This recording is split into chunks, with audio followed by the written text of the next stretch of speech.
Hay momentos en los que el alma necesita detenerse, respirar y recordar que Dios sigue siendo fiel incluso en las batallas más silenciosas. Hoy vamos a profundizar en cómo activar una fe real, práctica y viva, no solo para las emergencias, sino para cada día. Una fe que te sostenga cuando todo tiembla, que te guíe cuando no entiendes y que te levante cuando sientes que estás cayendo. Si este contenido alimenta tu espíritu, te invito a suscribirte al canal y darle like al video, porque así este mensaje llegará a más personas que también lo necesitan. Y antes de empezar, deja en los comentarios una frase como señal de confianza. Dios camina conmigo. Escríbelo con convicción, porque cuando tu boca lo declara, tu corazón empieza a alinearse con lo que Dios ya dijo sobre ti. Número 1. Activa tu fe por lo que escuchas. Cuando la palabra despierta lo que estaba apagado. Si te has preguntado alguna vez por qué a veces sientes que no tienes fe, déjame decirte algo. Muchas veces no es falta de fe, es falta de palabra. La fe no nace del simple impulso emocional, no aparece porque un día amaneces motivado o con buena energía. La fe tiene una fuente clara, y esa fuente es lo que Dios dijo. Por eso, cuando Pablo escribe que la fe es por el oír, no está hablando de emociones pasajeras, está hablando de exposición a la voz correcta. Puedes sentirte débil, confundido o incluso seco espiritualmente, pero cuando escuchas palabra, algo se despierta dentro. La fe no florece por ánimo, florece por revelación. Y fíjate en esto, lo que escuchas forma lo que crees.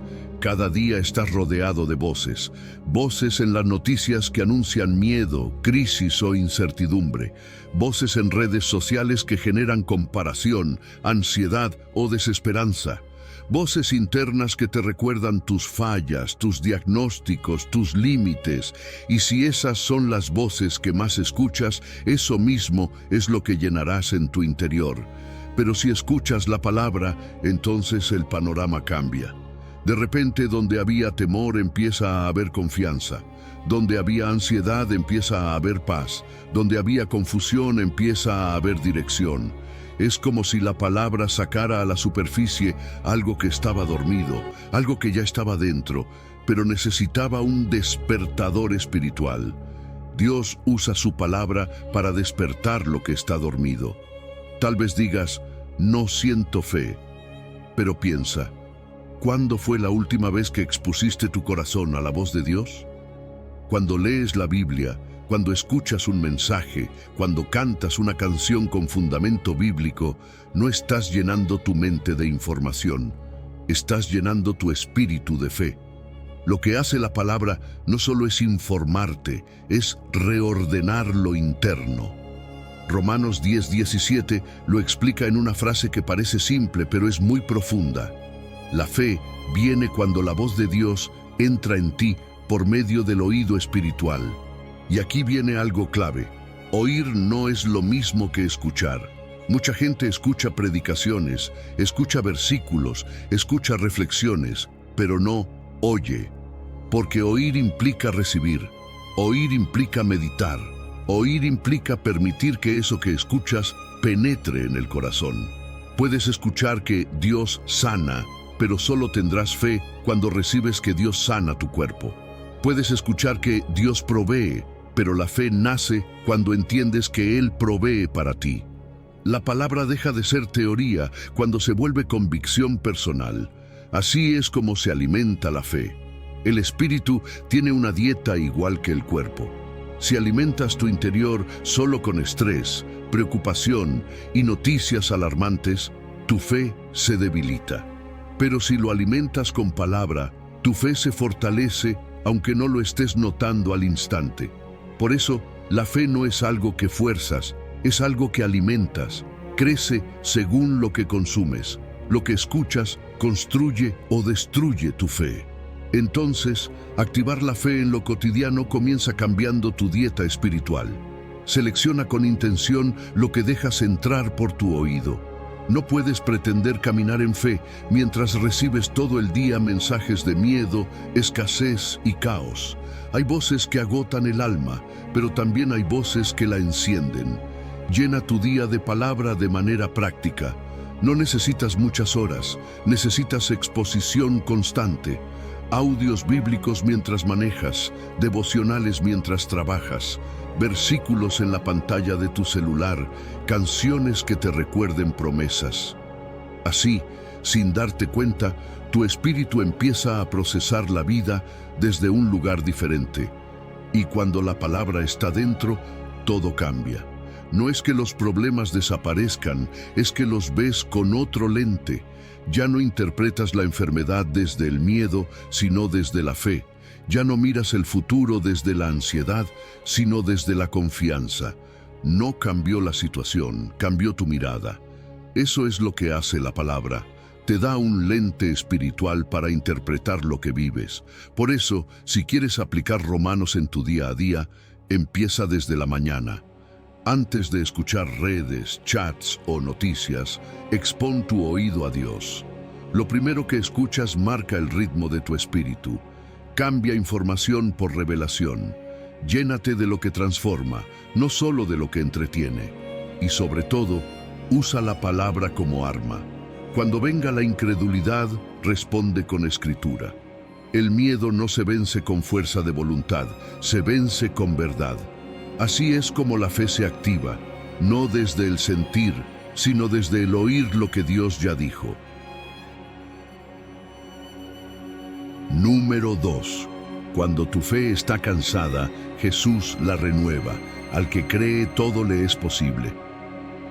Hay temporadas donde la fe no desaparece, pero se cansa. No es que dejaste de creer, es que el proceso se volvió demasiado largo, demasiado pesado, demasiado incierto.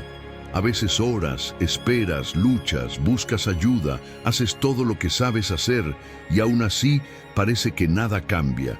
Y en esa espera, la fe se desgasta. No porque sea débil, sino porque ha estado peleando por mucho tiempo. Muchos piensan que una fe cansada es una fe mala, pero no es así. La fe también pasa por etapas, y Jesús lo entiende mejor que nadie. Él sabe cómo reenfocar, activar y renovar lo que tú sientes que se está apagando. En Marcos 9:23 encontramos una escena que revela esto. Un padre llega con Jesús, pero no con una fe fresca, sino con una fe herida. Él es el espejo de quienes llevan años clamando por algo: un familiar, una enfermedad, un hijo, un matrimonio, un trabajo, un propósito. Su fe está ahí, pero cargada de cansancio. No viene dudando de Jesús, viene agotado del proceso. Ese padre representa a quienes no dejaron de creer, solo dejaron de ver cambios. Y cuando eso pasa, el corazón se vuelve pesado y la fe duele. Este hombre había buscado ayuda en todas partes. Incluso los discípulos habían intentado liberar al joven, pero no pudieron. Esa escena es tan real para nosotros. ¿Cuántas veces buscamos ayuda en personas, métodos, consejos, soluciones humanas, y aún así el milagro no llega? No es que esos intentos estén mal, pero hay momentos donde Jesús quiere dejar claro que tu respuesta no vendrá por la fuerza del hombre, sino por el poder de Dios. En cierto punto, la fe se activa cuando ya no hay plan B. Cuando dices: ya hice lo que podía, ahora solo Jesús puede intervenir. Y aunque el Padre llega a Jesús, no llega fuerte. Llega diciendo: si puedes hacer algo. Esa frase no nace de la rebeldía, nace de la desesperación. Y la desesperación, cuando se convierte en oración, no anula la fe, la empuja hacia Cristo. Es impresionante cómo Jesús no rechaza esa mezcla de fe y temor. Él no dice: regresa cuando estés más seguro. Él se acerca, escucha y transforma. Porque Jesús entiende que la fe humana muchas veces viene mezclada. ¿Quién no ha creído con temor? ¿Quién no ha tenido esperanza con ansiedad? ¿Quién no ha dicho: Señor, yo creo, pero me duele? Entonces Jesús corrige algo esencial. El Padre dice: si tú puedes. Y Jesús responde: si puedes creer. No cuestiona su dolor, cuestiona su enfoque. La pregunta no es si Jesús tiene poder. La pregunta es si yo puedo creer mientras Él obra. Cuando Jesús dice, al que cree todo le es posible, no está hablando de magia ni de fantasía. Está diciendo, el límite no está en mi poder, está en la medida en que tú confías en quién soy. El Padre pensaba que el milagro dependía de la capacidad de Jesús. Jesús revela que depende de la fe depositada en Él. El poder no está en las fuerzas del hombre, está en la identidad del Hijo, y en ese momento ocurre algo hermoso.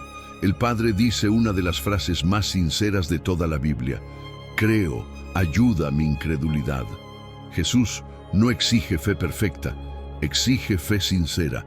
Él no respondió, eso no me sirve, vuelve cuando estés seguro. Actuó de inmediato. Esa frase destruye la idea de que Dios solo responde a supercreyentes.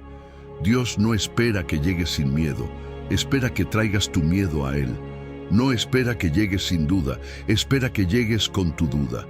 La fe imperfecta también activa milagros, porque está dirigida hacia la persona correcta. Aplicar esto en la vida diaria es más sencillo de lo que parece. Activar la fe no es fingir que no hay cansancio ni negar que hay dudas. Activar la fe es acercarse a Jesús con todo eso. Es orar diciendo, Señor, creo, pero ayúdame en lo que todavía me cuesta. Es mirar la situación y decir lo que la palabra dice, no lo que el dolor dicta. Cuando declaras, Jesús puede, tu enfoque cambia. Y cuando el enfoque cambia, la fe respira de nuevo. Así que, si hoy tu fe está cansada, no la escondas, tráela.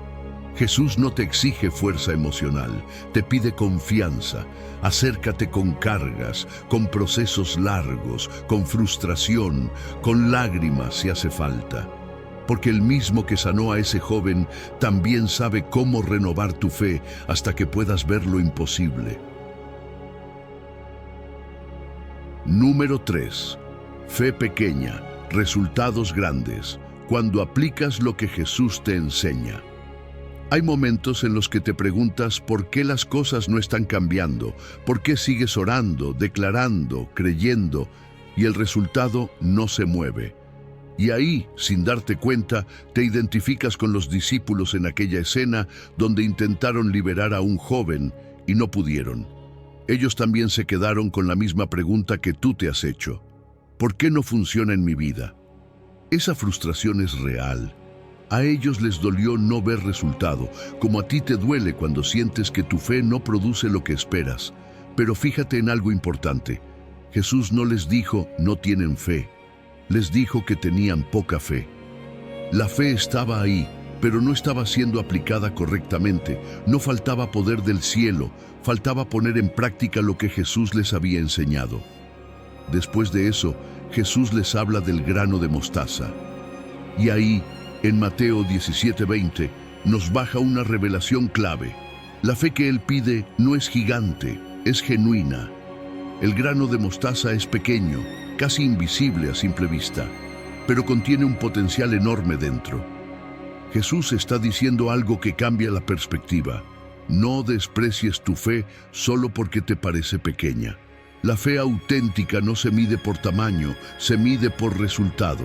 Y el resultado no depende del tamaño de tu fe, sino del Dios en quien colocas esa fe. Eso es poderoso, porque libera a muchos de la carga de no tener suficiente fe. Lo que tienes es suficiente si lo aplicas. La semilla también nos enseña que la fe comienza pequeña. Nadie nace con una fe gigante. La fe nace del escuchar la palabra, del exponerse a las promesas y luego se fortalece en el campo de batalla. Es así de simple. No se trata de tener una fe tan grande que intimide, sino una fe tan sincera que obedezca.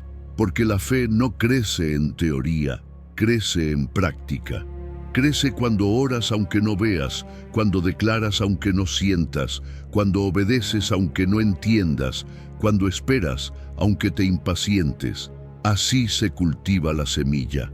La fe que no se usa se estanca, pero la fe que se mueve crece.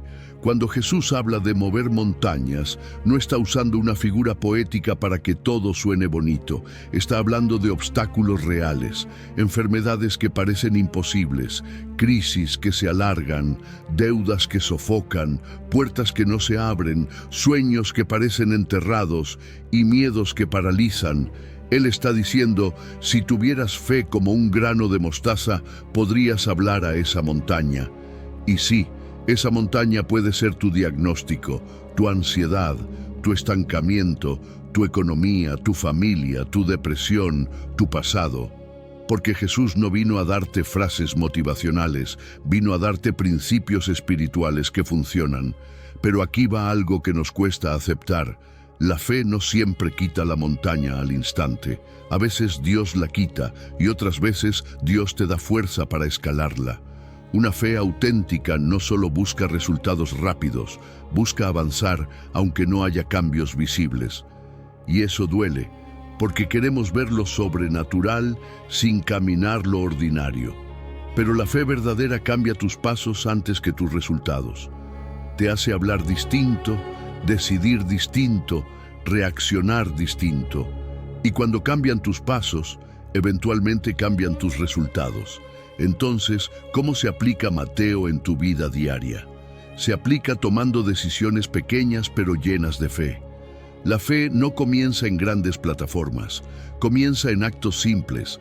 Pedir ayuda cuando no quieres, perdonar a quien te hirió, orar cuando estás cansado, dar cuando sientes que no alcanzan los recursos, sembrar cuando te parece que no verás cosecha, obedecer cuando tu lógica no entiende nada. Así se mueve la fe, paso a paso. Lo pequeño activa lo grande. Jesús también enseñó algo que muchos olvidan. La fe habla. Diréis a esta montaña. Eso significa que no solo crees en silencio, declaras en voz, porque lo que dices orienta tu fe.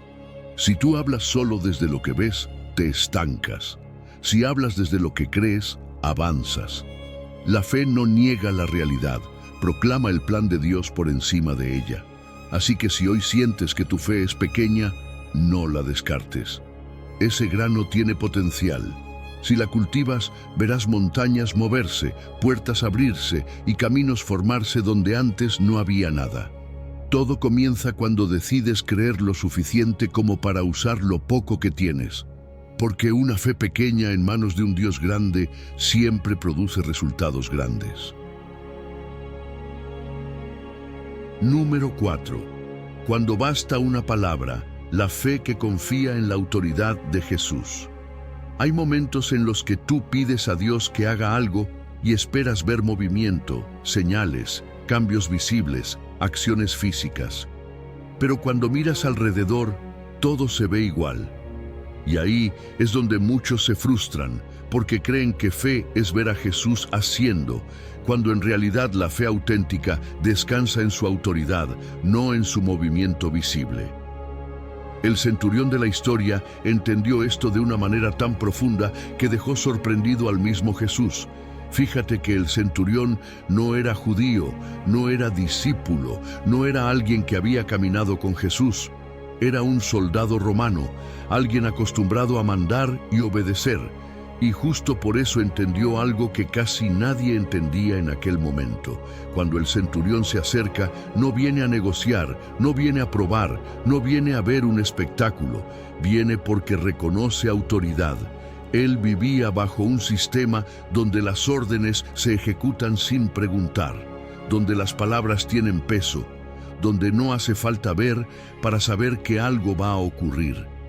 Y al ver a Jesús, entendió que estaba frente a alguien cuya palabra tenía la misma fuerza, pero en un plano espiritual. Por eso le dice, di la palabra, y mi criado sanará.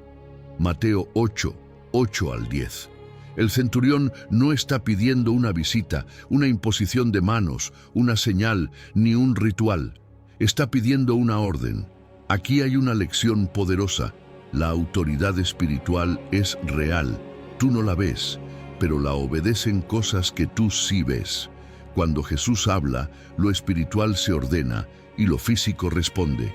El centurión entendió que Jesús gobernaba sobre lo invisible igual que él gobernaba sobre soldados visibles.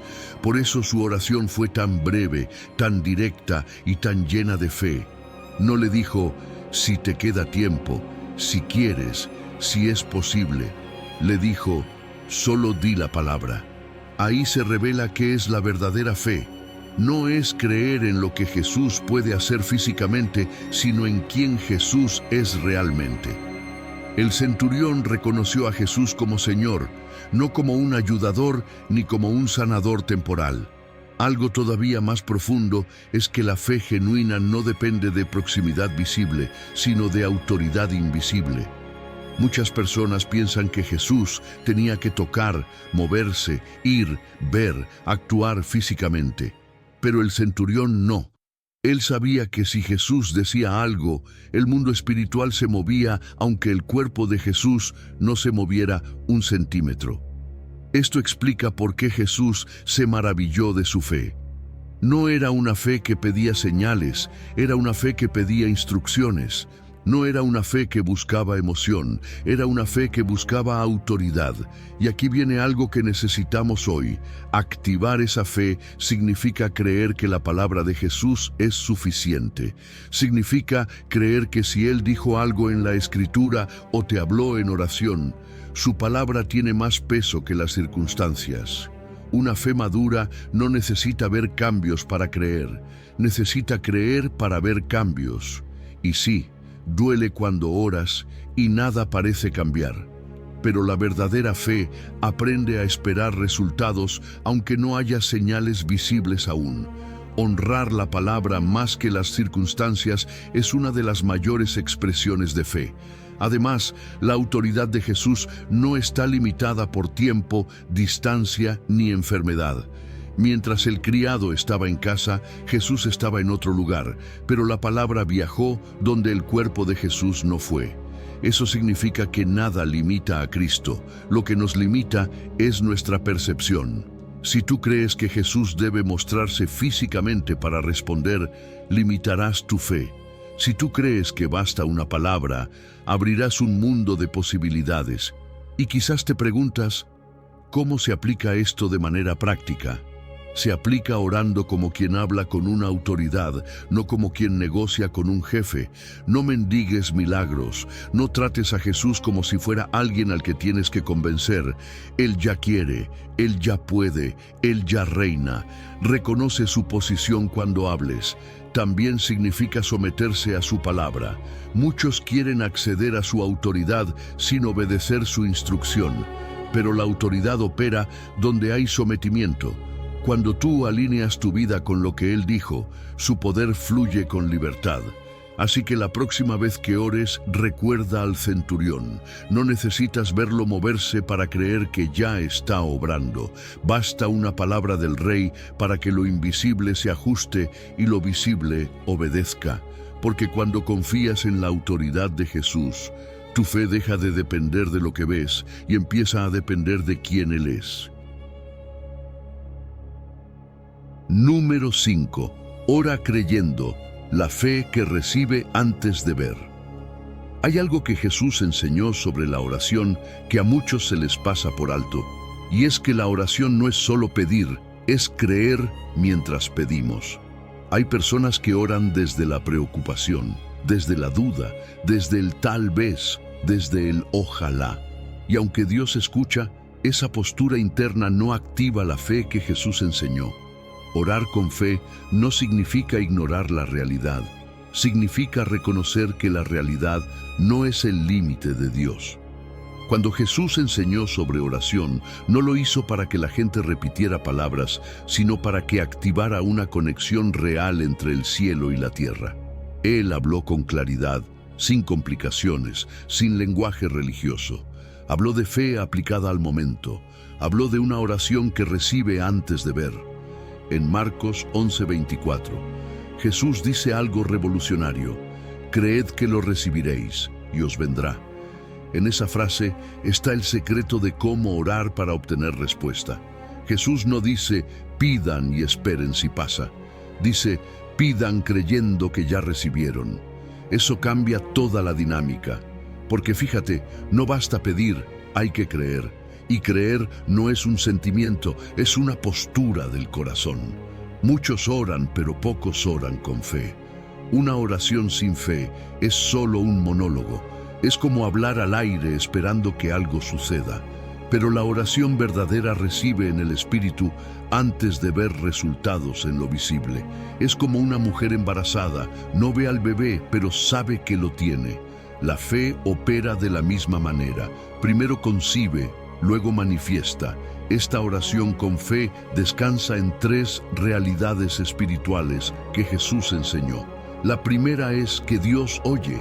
Si tú no crees que Dios te escucha, no orarás con confianza, orarás con miedo o resignación. La fe verdadera empieza cuando estás convencido de que el Padre escucha cada palabra, cada suspiro, cada lágrima. La segunda realidad es que Dios responde. Si tú no crees que Dios responde, orarás como rutina, no como encuentro. La oración se vuelve religión cuando pierdes expectativa. La tercera realidad es que Dios sabe más. Y esto es importante, porque hay peticiones que Dios no responde como tú quieres, no porque no te ama, sino porque Él sabe cosas que tú no ves. La fe acepta su voluntad, incluso cuando no entiende el proceso. Ese es el nivel donde la confianza vence a la ansiedad. Cuando Jesús habla de orar con fe, está pidiendo un cambio interno. No es cambiar la forma de hablar, es cambiar la identidad desde la que oras, de pedir como mendigo a pedir como hijo. El hijo entra con confianza, sabiendo que el Padre lo ama. El mendigo entra con miedo, esperando migajas. Jesús nunca dijo que oráramos como mendigos. Él enseñó, cuando oréis, decid, Padre. Esa palabra lo cambia todo. También implica pasar de esperar resultados a esperar instrucciones. Porque a veces la respuesta no es un milagro instantáneo, es una dirección. Oraste por provisión y Dios te dio una idea. Oraste por sanidad emocional y Dios te mostró a quién perdonar. Oraste por restauración familiar y Dios te pidió paciencia. La oración no siempre cambia la circunstancia, pero siempre cambia tu interior. Ahora, ¿cómo aplicas Marcos 11 en tu vida diaria? Primero, ora declarando. No ores describiendo el problema, ora declarando la solución. Jesús nunca le habló a una montaña diciendo qué grande eres. Él dijo, muévete. La fe habla con dirección. Segundo, cambia tu lenguaje después de orar. Si después de orar dices, no sé si pasará, capaz no era para mí, tal vez Dios no escuchó, estás cancelando lo que declaraste. La fe no se contradice.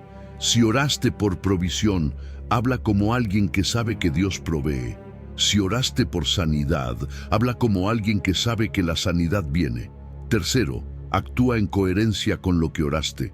Si oraste por oportunidades, empieza a tocar puertas. Si oraste por restauración, empieza a perdonar. Si oraste por trabajo, empieza a preparar tu currículum. La fe que solo habla es teoría. La fe que se mueve es práctica.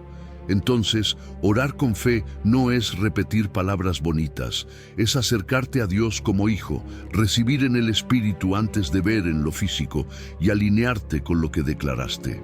La fe nunca se queda en la mente, siempre pasa a los pasos. Y si tú empiezas a orar así, verás lo que Jesús dijo, recibirás antes de ver, y cuando llegue el momento, lo que ya era tuyo en fe aparecerá en tu vida. Número 6. Cuando la tormenta grita, Jesús te pregunta, ¿dónde está tu fe? Hay tormentas que llegan sin aviso. De repente la vida se sacude, las olas suben, el viento ruge y tú sientes que la barca se hunde. Puede ser una mala noticia que recibiste, un diagnóstico, una llamada, un pago que no pudiste cumplir, un corazón roto, una puerta cerrada. Esas tormentas no solo golpean tus circunstancias, también golpean tu fe. Y ahí ocurre algo muy profundo. La tormenta revela en qué estás confiando realmente. Porque tú puedes decir, confío en Jesús. Pero cuando llega el caos, tu reacción muestra dónde estaba anclada tu seguridad. En Lucas 8:25, los discípulos están en una barca, en medio del mar, con una tormenta que los sobrepasó. Ellos eran pescadores, estaban acostumbrados a vientos fuertes y olas altas, pero esta vez sintieron que no había salida. Eso es importante. Hay situaciones en la vida donde la experiencia, la lógica y la fuerza humana simplemente no alcanzan. No importa cuánto sepas, cuánto controles o qué tan fuerte seas, hay tormentas que te exponen por dentro. Y la reacción de los discípulos es legítima. Maestro, ¿no te importa que perezcamos? El miedo era real, pero el enfoque estaba equivocado. Miraban más el tamaño de las olas que la presencia del Maestro en la barca. Y sabes, hoy pasa lo mismo. Las tormentas modernas no siempre tienen agua y viento, pero sí traen cuentas vacías, diagnósticos inesperados, discusiones familiares, ansiedad, ataques emocionales, incertidumbre del futuro. Y la pregunta es la misma. ¿Dónde estás poniendo tu confianza cuando la barca se mueve? Porque las tormentas no solo aprietan tu realidad, también ponen a prueba tu fe. No para destruirte, sino para mostrarte si tu seguridad está en Jesús o en las cosas que pueden hundirse. Lo interesante es que Jesús está en la barca, pero no se asusta de lo que te asusta. Mientras ellos entran en pánico, Jesús duerme. No es indiferencia, es paz. Una paz que no depende del clima, sino de su autoridad. Él sabe que nada lo supera, que el viento no manda sobre él, sino él sobre el viento. Antes de calmar el mar, Jesús confronta el corazón. Podía haber dicho una palabra desde el inicio, pero eligió hacer una pregunta que atraviesa siglos. ¿Dónde está vuestra fe? Esa frase no condena, revela. Es como si Jesús dijera, ¿en qué estabas confiando realmente? Y esa pregunta sigue viva hoy, porque cada vez que el miedo te domina, Jesús te vuelve a preguntar, ¿dónde está tu fe? ¿En el dinero? ¿En el médico? ¿En el trabajo? ¿En tus habilidades? ¿En la estabilidad emocional? ¿O en Él? La tormenta no es solo un problema. Es un espejo que muestra si la fe era teoría o convicción. Y cuando Jesús se levanta, algo sorprendente ocurre. Reprende al viento y al agua, y todo se calma. Una sola orden cambia un ambiente completo. Eso te muestra que una palabra de Jesús puede alterar lo que parecía incontrolable en tu vida. Ahí los discípulos se preguntan, ¿quién es este que aún a los vientos y al agua manda? La clave no era la tormenta ni la barca, era la revelación de quién está con ellos. Así es como la fe se fortalece, no solamente viendo milagros, sino conociendo mejor al que los hace. La fe madura no se basa en lo que Jesús hace, sino en quién Jesús es. Tu tormenta está bajo su autoridad. No importa cuán fuerte sople el viento, Él tiene la última palabra. Activar la fe significa recordar esto en plena crisis, no solo cuando todo se calma. Entonces, ¿cómo aplicas esta enseñanza en tus propias tormentas? Primero, no escondas tu miedo. Llévalo a Jesús. Puedes decirle, Señor, tengo miedo, pero confío en que estás conmigo en esta barca. Esa oración ya es fe. Segundo, declara quién está contigo, no solo lo que te está pasando. En vez de repetir, esto me supera, declara, Jesús está en mi barca, Él tiene autoridad sobre esto. La tormenta seguirá, pero tu corazón se alineará con el cielo. Y tercero, permite que la tormenta no solo deje una herida, sino una revelación. Cuando termine, pregúntate, ¿qué aprendí de quién es Jesús en medio de esto? Porque después de la tormenta, la fe ya no es teoría, es experiencia. Número 7. Creer sin ver, la fe que Jesús llama bienaventurada. Hay una parte de ti que es como Tomás, esa parte que quiere creer que ama a Jesús, pero que dice en lo profundo, si no veo, no creeré. Y no es que no ames a Dios, no es que no tengas fe, es que el corazón ha sido herido antes, ha esperado antes, ha sentido decepción antes. Esa parte que Tomás representa en ti no es atea ni rebelde, es honesta. Por eso sus palabras no son de burla, son de dolor. Tomás no estaba criticando la fe de los demás, estaba confesando la debilidad de la suya. Y probablemente tú has dicho lo mismo alguna vez. Señor, si solo me dieras una señal, si solo me confirmaras, si solo me mostraras algo. Esa vulnerabilidad te muestra que la duda no siempre nace de falta de interés, sino de un corazón cansado de caer en expectativas falsas. En Juan 20:29, Jesús le habla directamente a Tomás después de resucitar. No lo evita, no lo omite, no lo deja afuera por pedir pruebas. Tomás sigue con los discípulos, sigue en la comunidad, sigue ahí. Su duda no lo expulsó, pero sí le robó la paz durante días. Porque mientras los demás celebraban la resurrección, Tomás estaba atrapado en su propio "no puedo creerlo todavía". Y fíjate en esto, la duda no te descalifica, pero sí te estanca. Tomás no fue apartado, no fue llamado menos discípulo, pero se perdió de la alegría de la resurrección por depender de pruebas visibles. Eso es lo que pasa cuando necesitas garantías para confiar. Tu fe se vuelve rehén de tus ojos. Lo hermoso es cómo Jesús trata la duda. Él no la aplasta, la confronta con amor. Jesús se presenta de forma personal, esperando el momento exacto en que Tomás esté presente. Y luego le habla como quien conoce la herida, no como quien acusa el error. Pon aquí tu dedo. Esa frase muestra que Jesús conocía la duda específica de Tomás y la atendió personalmente. Jesús siempre sabe dónde estás roto, qué temes, qué te cuesta y cómo tocar esa parte sin humillarte. Después le dice, no seas incrédulo, sino creyente. No lo avergüenza, lo invita. No le dice qué vergüenza, Tomás, le dice, yo sé que puedes creer. Esa voz no es la de un juez, es la de un maestro. Y luego Jesús hace algo increíble, pronuncia una bienaventuranza para un grupo de personas que no estaban allí físicamente. Dice, porque me has visto, creíste, bienaventurados los que no vieron y creyeron. Esa frase está pensada para ti, para todos los que creerían en Él sin verlo físicamente, sin meter el dedo en las heridas, sin tener pruebas materiales. Jesús está diciendo, hay una bendición especial para los que creen antes de ver. Creer sin ver no es una exigencia cruel, es una invitación a experimentar un tipo de fe que agrada profundamente a Dios. No es una fe ciega, es una fe basada en su carácter, en su fidelidad, en su palabra. Activar esta fe significa dejar de caminar por sensaciones, porque a veces no sentirás a Dios, pero eso no significa que no esté. El silencio no es ausencia. La ausencia de señales no es ausencia de obra.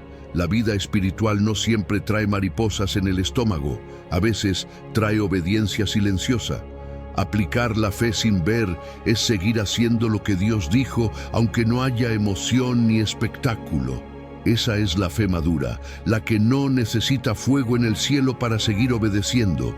También significa aceptar que no ver todo no significa que Dios no esté obrando. Mucho de lo que Dios hace es invisible al principio. Él trabaja en lugares donde tus ojos no pueden entrar, en el corazón, en los procesos, en la preparación de puertas, en la alineación de tiempos. Es como una semilla bajo tierra. No la ves, pero está viva.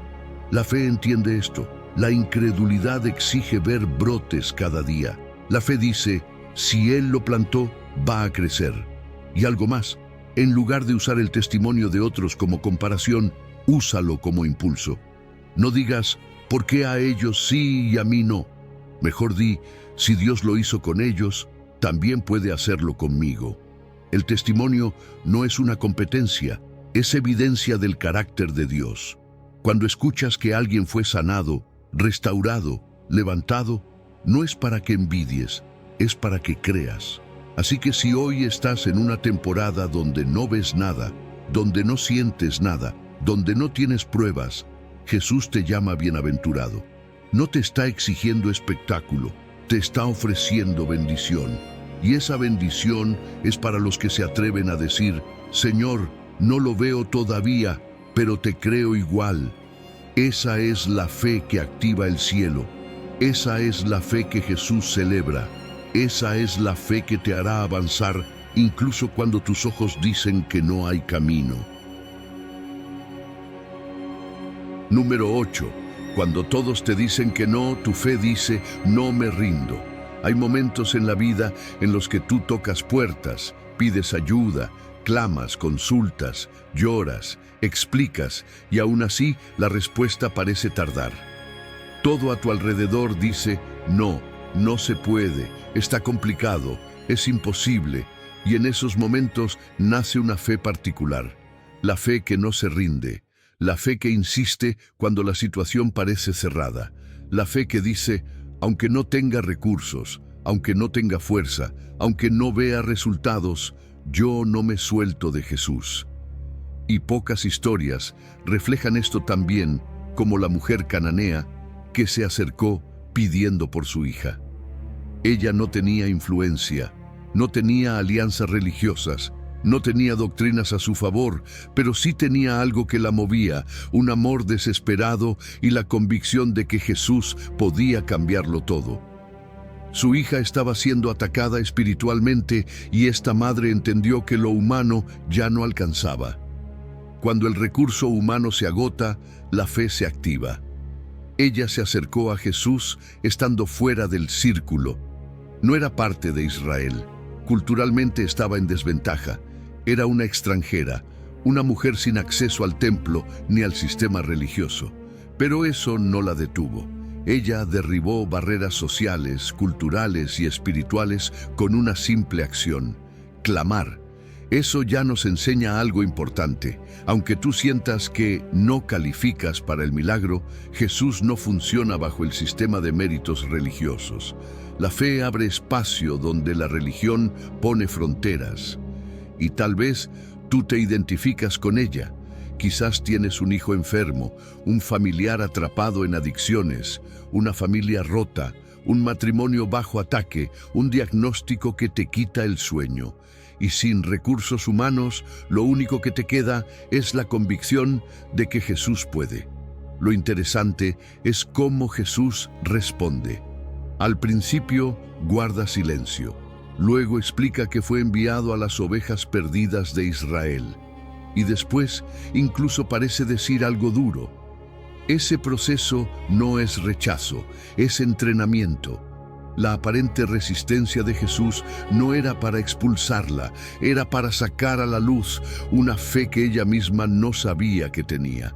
Hay silencios de Dios que no significan abandono, significan proceso. Muchos se rinden en el silencio, otros se ofenden. La cananea hizo algo distinto, persistió. Porque la fe que se ofende se apaga, pero la fe que se humilla persevera. Ella dijo una frase que sigue retumbando en la historia: aún los perrillos comen de las migajas.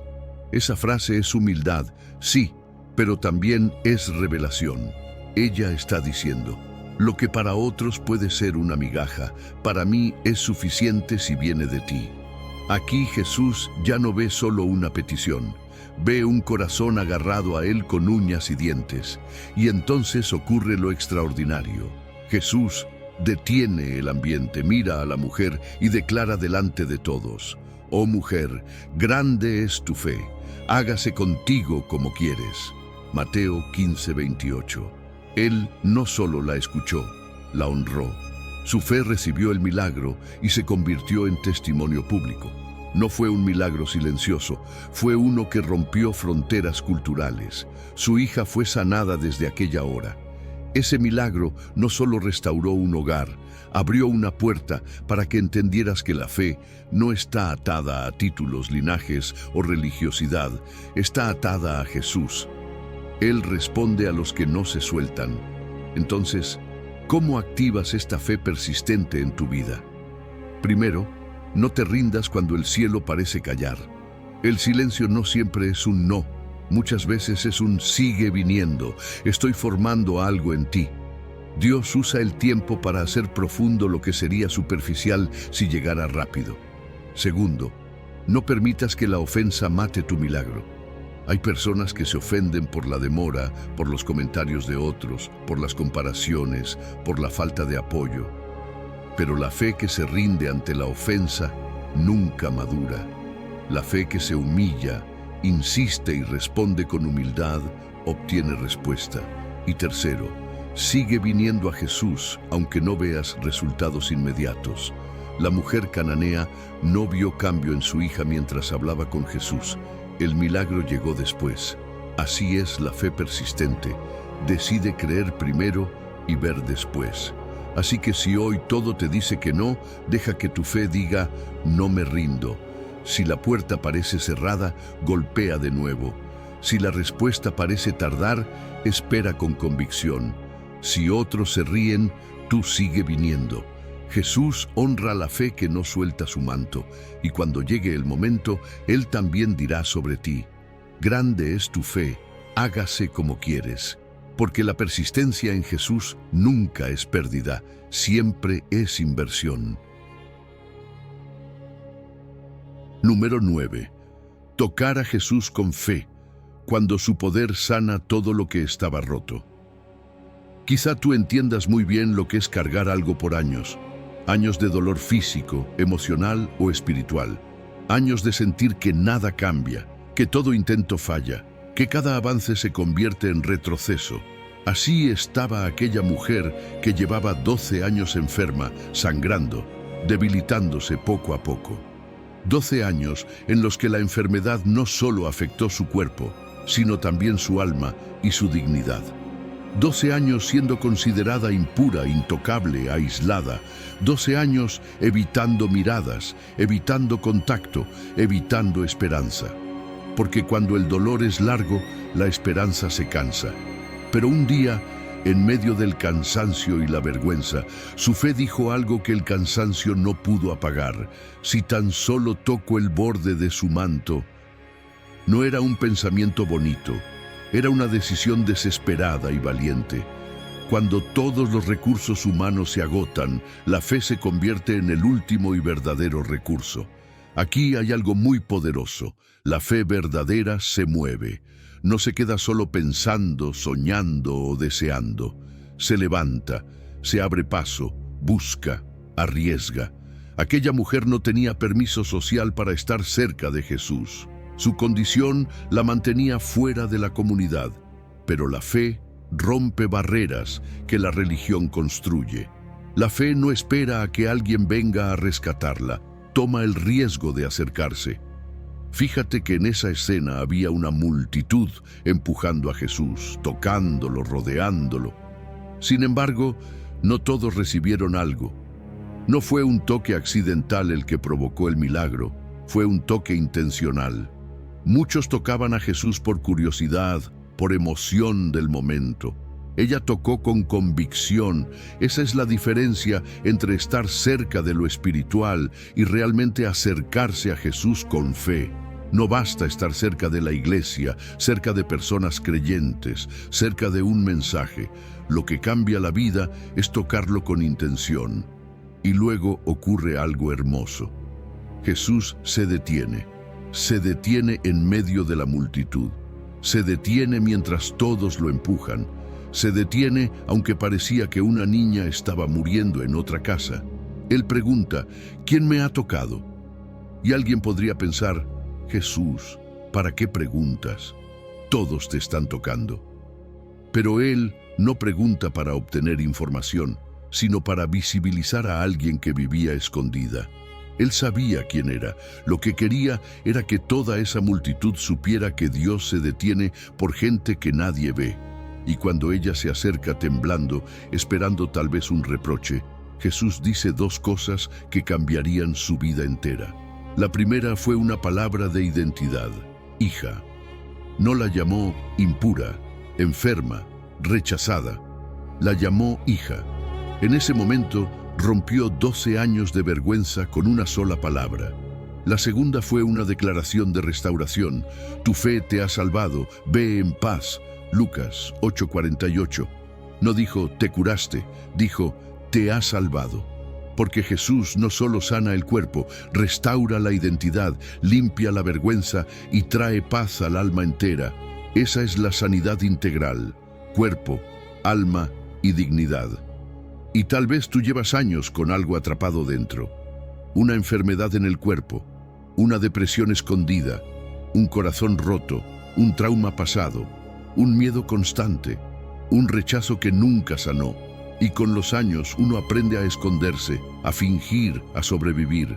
Pero la fe te llama a levantarte y atravesar la multitud. La vergüenza dice, quédate en casa, no te acerques, ya es tarde.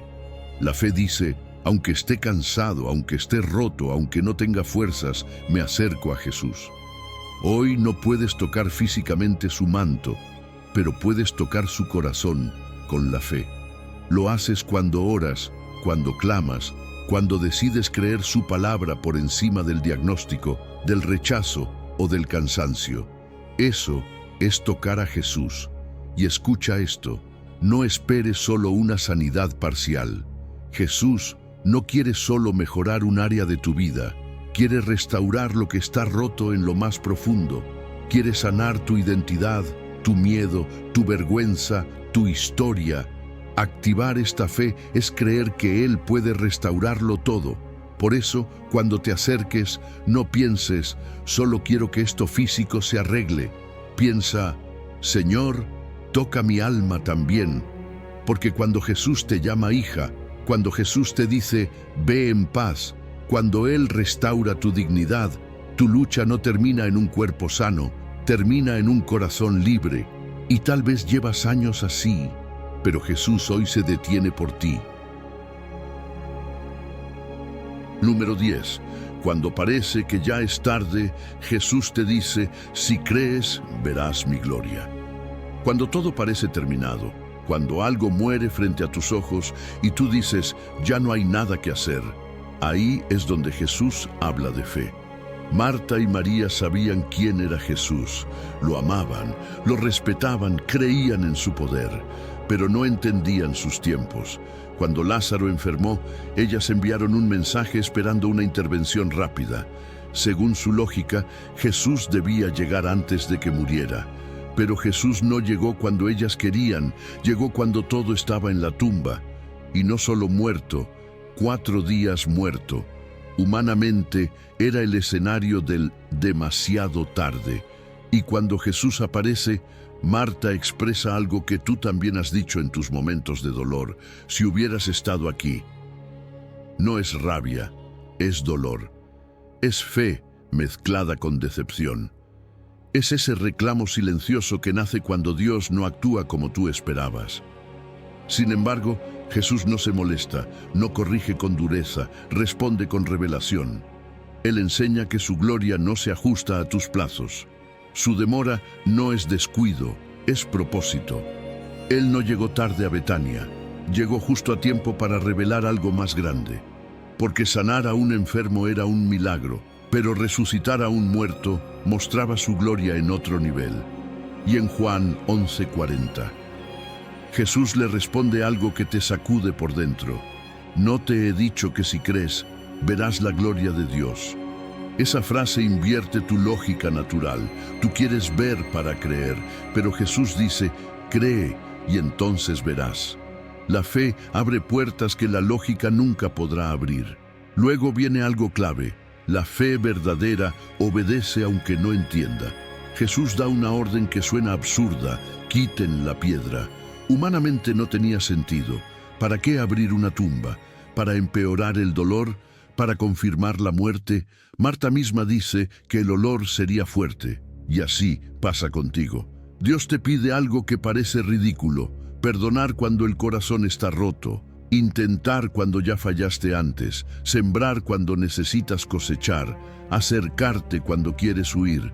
Pero la fe se demuestra en esa obediencia concreta, porque la gloria de Dios no se manifiesta solo con lágrimas al pie de una tumba, se manifiesta cuando alguien decide quitar la piedra que lo separa del milagro. Cuando obedecen, Jesús ora y llama a Lázaro. Lo que estaba muerto responde. El poder de Jesús y la obediencia de ellos se encontraron. Y esa escena te enseña que la gloria de Dios aparece cuando tú haces tu parte y Él hace la suya. Por eso, si sientes que algo en tu vida huele a muerte, nómbralo. ¿Cuál es tu Lázaro? ¿Un matrimonio? ¿Una relación familiar? ¿Un sueño que enterraste? ¿Tu fe? ¿Tu propósito? Identificarlo es el primer paso. Luego viene la obediencia. Tal vez Jesús te pide quitar la piedra del orgullo, del miedo, del silencio, del pasado. La fe no llora frente a la tumba, actúa frente a ella. Y por último, espera no solo una solución, espera una revelación. Jesús no resucitó a Lázaro solo para arreglar un problema familiar, lo hizo para mostrar quién es Él. Así que cuando todo te diga, ya es tarde, escucha la voz del Maestro que te dice, si crees, verás mi gloria. Porque para Jesús nunca es demasiado tarde. Número 11. No solo creas en momentos difíciles, vive por fe todos los días. Hay mucha gente que usa la fe como si fuera un botón de emergencia. Solo oran cuando algo se rompe. Solo buscan a Dios cuando el fuego llega a la puerta. Solo claman cuando el dolor ya es insoportable. Pero la Biblia no dice, el justo sobrevivirá por fe. Dice, el justo vivirá por fe. Hebreos 10:38. Eso significa que la fe no es un salvavidas ocasional, es el estilo de vida del discípulo. No se trata solo de tener fe almacenada para las crisis, sino de que tu manera diaria de pensar, decidir, reaccionar y avanzar esté construida sobre la confianza en Dios.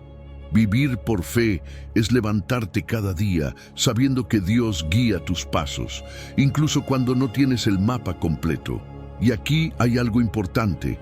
Vivir por fe es caminar aunque no tengas todos los detalles claros.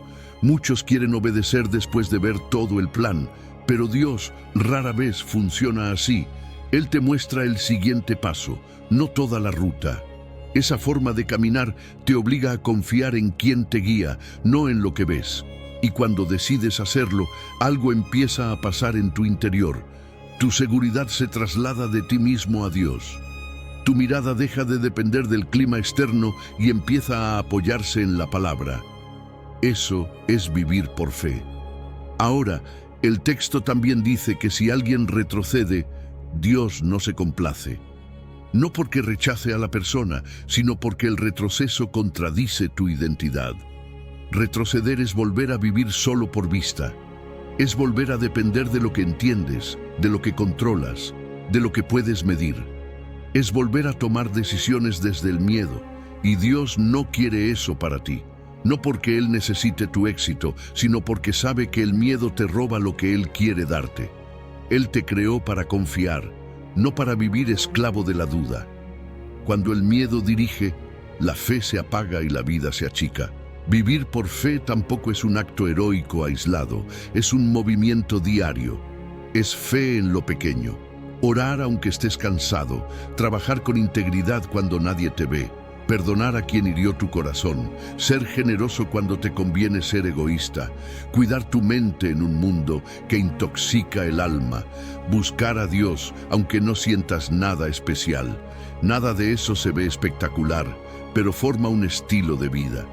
La fe madura no se mide por cuánta emoción tienes en una canción, sino por si sigues creyendo después de la pérdida, después del retraso, después de la prueba. La perseverancia muestra la madurez de tu fe. Entonces, ¿cómo activas una vida sostenida por fe? Primero, decide cuál será tu referencia principal. Si son las noticias, las redes y las opiniones, vivirás por miedo. Si es lo que Dios dice, vivirás por fe. Segundo, haz de la fe un hábito, no una reacción. No busques a Dios solo cuando algo se rompe. Búscalo antes, durante y después. Oración, palabra y obediencia se vuelven hábitos cotidianos, no pasos desesperados. Y tercero, recuerda tu identidad. No eres víctima de las circunstancias, eres justo que vive por fe. Lo que vives puede ser duro, pero no te define. Lo que Dios dice sobre ti, sí. Y si Él dijo, el justo vivirá por fe, entonces ese es tu camino todos los días. Al final, vivir por fe es una decisión diaria. No se trata de entenderlo todo, sino de caminar confiando en que Dios sostiene cada paso, incluso cuando tus ojos no ven el camino completo. Si hoy sentiste que el mensaje habló a tu corazón, llévate esto contigo. No fuiste creado para sobrevivir por miedo, sino para avanzar por fe. Esa es tu identidad y ese es tu llamado. Y si quieres seguir creciendo en este estilo de vida, te invito a suscribirte al canal, darle like a este video y compartirlo con alguien que lo necesite. Aquí seguiremos aprendiendo juntos cómo activar la fe, cómo aplicarla y cómo caminar de la mano de Cristo cada día. Antes de irte, declara en los comentarios, el Señor me sostiene. Escríbelo y créelo, porque así empiezan los cambios en la vida espiritual.